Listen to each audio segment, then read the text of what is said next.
Dan di Sya'ban ini adalah bulan yang bila mana para pembaca Quran itu sibuk dengan Qur'annya.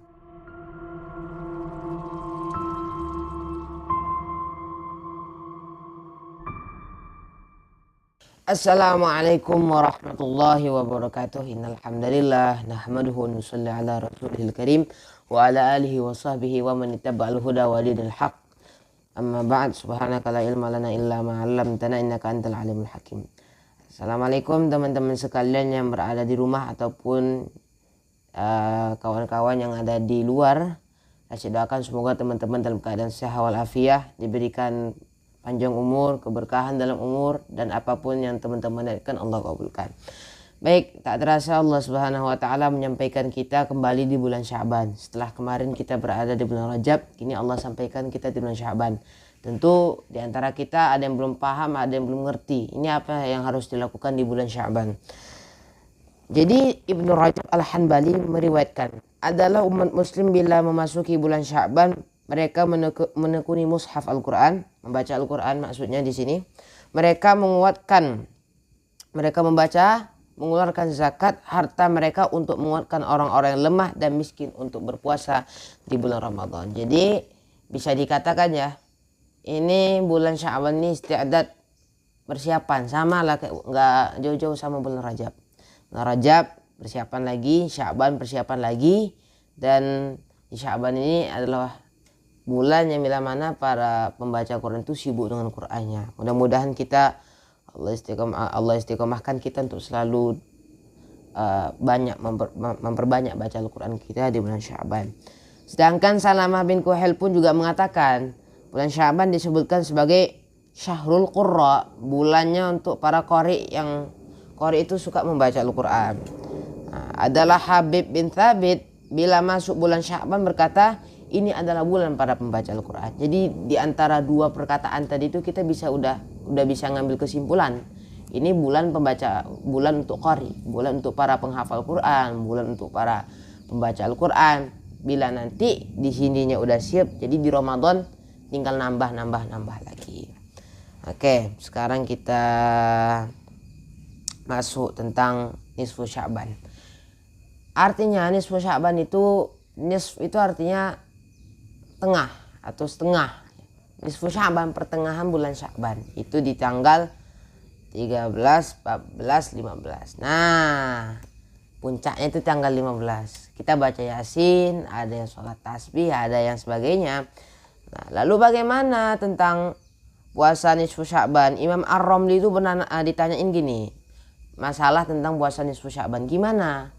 Karena ada hadis Nabi, apabila datang malam nisfu Sya'ban, maka berdirilah pada malamnya dan berpuasalah pada harinya. Nah, Imam Romli ditanya, puasa itu sunnah atau enggak? Sahih atau dhaif? Kalau dhaif, siapa yang mendhaifkan? Nah, disunnahkan puasa pada nisfu Sya'ban, bahkan disunnahkan pada puasa hari ke-13, 14, dan 15. Nah, ini yang disebut Ayyaumul Bid. Nah, ini kita udah belajar fikih puasa sedikit-sedikit. Ada namanya Ayyaumus Sud, ada Ayyaumul Bid. Ayyaumul Bid ini tanggal 13, 14, 15. Karena di tanggal ini bulan purnama menampakkan dirinya dengan terang. Kalau Ayyaumul Sud itu nggak nampak sama sekali bulan. Nah, itu diperintahkan di Ayyaumul Bid itu, kita diperintahkan puasa.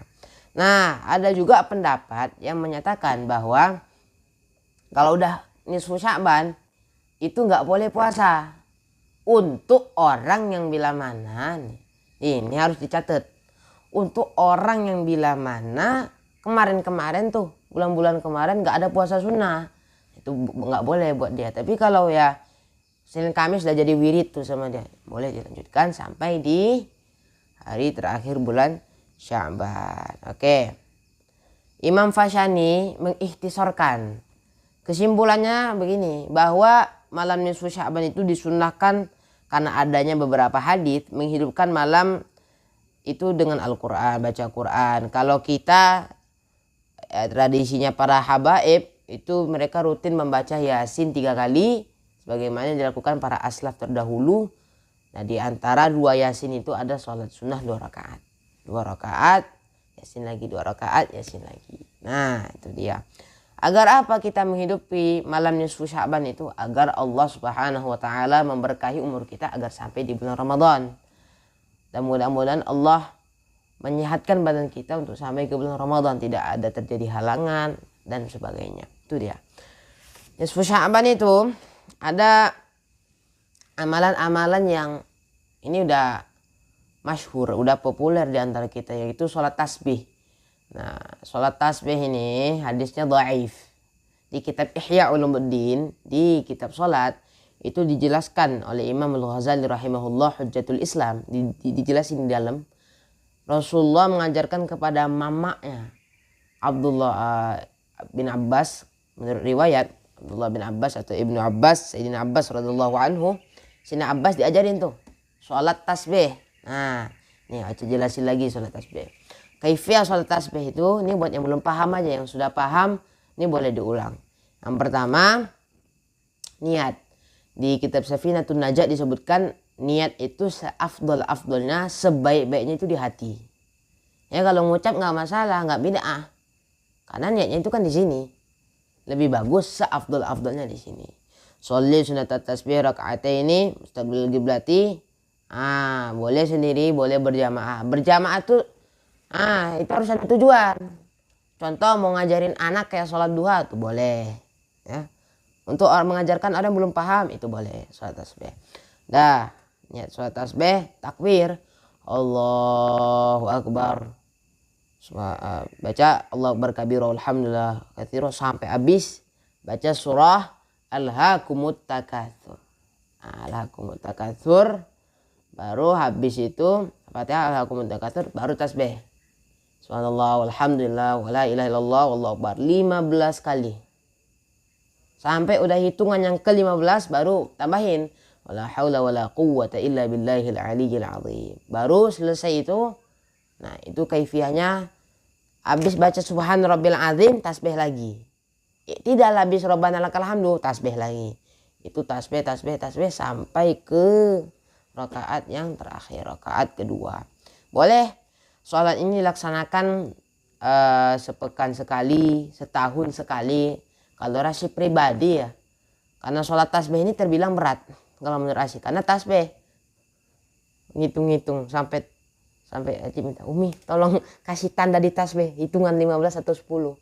Alhamdulillah Rasyid pribadi yang udah melaksanakan sholat ini udah 3 tahun. 3 tahun itu pun sekali. Pas nisfu Sya'ban sholat tasbih. Covid kemarin tasbih. Nisfu Sya'ban sendiri. Tapi ini bukan tujuannya riya, tapi ingin menunjukkan bahwa ya ada kesempatan ya sholat tasbih. Kalau yang nggak ada sekalipun cobalah sholat tasbih itu. Oke. Sholat sunnah awwabin. Nah ini yang Rasyid bilang tadi, habis baca Yasin tuh, habis baca doa. Doa ilahi bitajallil a'zam. Nah, itu sholat sunnah 2 rakaat. 2 rakaat serah niatnya apa. Mau awwabin, mau hajat, mau mutlak. Yang penting itu tergantung niat hati kita itu gimana sholatnya itu. Insya Allah kalau ini dilakukan ditambahi dengan tawasul. Nah di sini kita tambahin sedikit, tawasul itu boleh apa enggak? Tawasul itu boleh dengan amal soleh, dengan orang soleh pun boleh. Contoh gini, ya Allah saya pernah berbakti dengan ibu saya, sebutin apa kebaikannya, maka dengan amal soleh ini ya Allah tolong saya. Nah itu boleh, nggak bid'ah, karena bertawasul dengan amal soleh. Tapi ya kalau tawasulnya syirik ya mana boleh. Nah, tawasul dengan amal soleh, al-fatihah ila ruhi sayyidina wa habibina itu boleh dan sebagainya. Kita nggak bahas ini sebenarnya, tapi banyaknya komentar yang masuk ke YouTube Rasyid, apa tawasul bid'ah, tawasul. Nah itu mari coba dibaca hadis-hadis yang lain. Ini boleh. Orang yang 3 pemuda dalam gua aja tawasul dengan amal soleh, masa dibilang bid'ah? Nah hati-hati. Baca sebelum bertindak. Pikir sebelum bertindak. Insya Allah nanti akan dapat titik terangnya. Itu dia guys. Tambahin guysnya sedikit. Karena serius-serius sekali. Nah baca surah Yasin, dan habis baca surah Yasin baca doa. Ini Rasyid sertakan teksnya ya. Doanya panjang. Bismillahirrahmanirrahim. Tapi nisfu Sya'bannya udah lewat. Nisfu Sya'ban tahun depan ya. Baca aja doa ini, simpan, tulis. Allahumma ya dzal manni wa la yumannu alaik, ya dzal jalali wal ikram, ya dzal tuli wal in'am, la ilaha illa anta dhaharal lajin, wa jaral mustajirin, wa ma'manal khaifin. Allahumma in kunta katabtani indaka fi ummil kitabi syaqiyan أو محروما أو مطرودا أو مغترا علي في الرزق فامحو الله شقاوتي وحرماني وترضي وتقدير رزقي وأثبتني عندك سعيدا مرزوقا موفقا للخيرات فإنك قلت وقولك الحق في كتابك المنزل على لساني. Nah, ini riwayatnya ada langsung ala nabika ala lisani, tapi seafdolnya ala lisani nabiyyikal mursal. Yamhullahu ma yasha'u wa yuthbit wa indahu ummul kitab ilahi bitajalli. Seafdolnya, sebagusnya ilahi ini baca 3 kali. Ilahi, ilahi, ilahi, seakan-akan ya kita memohon yang banyak ke Allah, yang nanggung-nanggung sama memohon sama Allah itu. Ilahi bitajalli al-a'zam fi lailatin nisfi min Sya'ban al-mukarram allati yufraqu fiha kullu amrin hakimin wa yukram wa yubram. Nah, ini seafdalnya, sebagusnya ini dibaca 3 kali. Ikshif anni, atau rame-rame ikshif anna itu. Kalau rame-rame, kalau sendiri anni.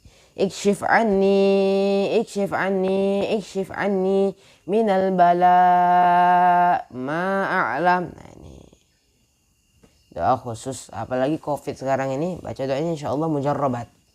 Mujarrab insyaallah. Dan sampai akhir. Ilahi bitajalli sampai akhir. Ini doanya. Kapankah itu dibaca? Bacanya gini. Pas kalau Rasyid bacanya innama amru idza arada syai'an ayaqula lahu kun fayakun, itu 3 kali. Nah, kenapa baca 3 kali itu menunjukkan ini bukan amalan salaf ya, karena ada hadis man sanna fil islami sunnatan hasanatan falahu hasanah. Dia buat baik tuh dalam ajaran baru Islam, baik, pahala buat dia. Umi Rasyid baca innama amruhu itu 3 kali ingin menyatakan keagunganmu itu besar ya Allah, kebesaranmu ya Allah tidak bisa diungkapkan dengan kata. Innama amruhu idza arada syai'an yaqulu lahu kun fayakun, jadilah maka terjadi. Habis itu baca innama amruhu fasubhanalladzi biyadihi malakutu kulli syai'in wa ilaihi turja'un. Baru baca Allahumma ya dzal manni wa la yumannu alaih, doa itu tadi. Atau membaca doa Yasin terserah. Kita lanjut ke amalan sunnah sedikit lagi. Banyak ini amalannya, tak bisa kita sebutkan. Imam Dairabi. Nah, apa faidahnya baca Yasin? Imam Dairabi dalam kitabnya Al-Mujarrabat. Nah, ini kitabnya para Mujarrabat, ini kitabnya para dukun sejuta umat ini. Tapi disalahgunakan.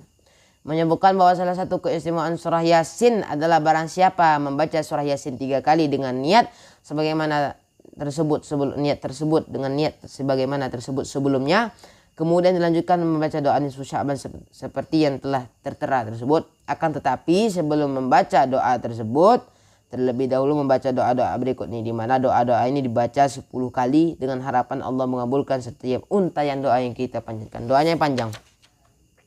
Seperti kayak ilahi tadi, cuman beda. Ilahi juduka dallani alaik wa ihsanu qarrabani ilaik. Tapi bagusnya yang masyhur saja, yang biasa dipakai oleh masyarakat. Lalu di sini Rasyid juga ingin menyampaikan pesan apa yang harus dipersiapkan di bulan Sya'ban ini. Ya, terutama kalau untuk keluarga ya, untuk keluarga kita hindarkan dari hal-hal yang haram, mobil khusus harta, makanan, apapun itu jangan sampai ada yang haram. Dan juga tontonan rubahlah menjadi tuntunan ya. Ayolah sama-sama kita rubah diri, bersihkan hati, yang mudah-mudahan insyaallah nih sampai di bulan Ramadan kita dalam keadaan qalbun salim, dalam keadaan hati yang bersih. Bukan hanya di Ramadan aja, di akhirat nanti. Insyaallah ini saja yang bisa saya sampaikan. Mohon maaf bila ada kesalahan dan kekhilafan. Ocit dan Umi mohon maaf lahir dan batin, minta ridho dunia wal akhirah kalau ada salah, ada khilaf. Dan mudah-mudahan insyaallah Allah berkahi kita sampai kita di Ramadan. Aku lihat astagfirullah li wa lakum wa jeruk buah kedondong. Sekian dulu dong, burung irian, burung cendrawasih. Cukup sekian dan terima kasih. Assalamualaikum warahmatullahi wabarakatuh.